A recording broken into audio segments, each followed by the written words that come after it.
started out with photo collage because I was doing photography and exhibiting, fine art photography here and there, but felt constrained by being limited to what already existed, and then you could just manipulate it to some degree in the camera and the darkroom, but you didn't have complete creative control. So when I accidentally noticed in a pile of torn up scrap photographs something that looked like it might be a cool collage, that just turned the light on, and I thought I could just use the photographs as raw material to create one-of-a-kind, collages that were under my creative control.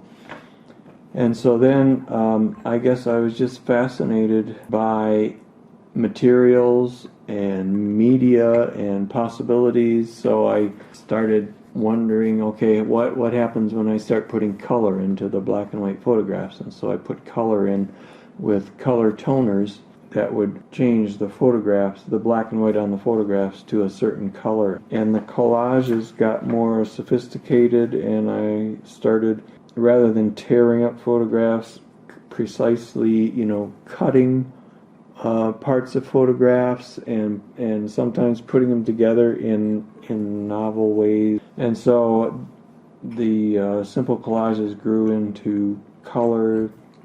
They grew into more complex compositions, and some of them were three-dimensional, where I wanted to introduce an actual third dimension into the work, so I would put different parts of it on up to 3 different layers separated by plexiglass, so you could see through all the layers at once. And then started using acrylic paints instead of color photo toners to paint colors on top of the black and white photographs. Very transparent acrylic, so the photographs would show through, because the color toners weren't very durable. They would be degraded too easily by exposure to ultraviolet. And so I started doing acrylic on photographs and putting them on canvas. And then I think I started doing some three-dimensional colored photo pieces where I would build up using styrofoam three-dimensional layers and put the photographs in at different depths on the canvas.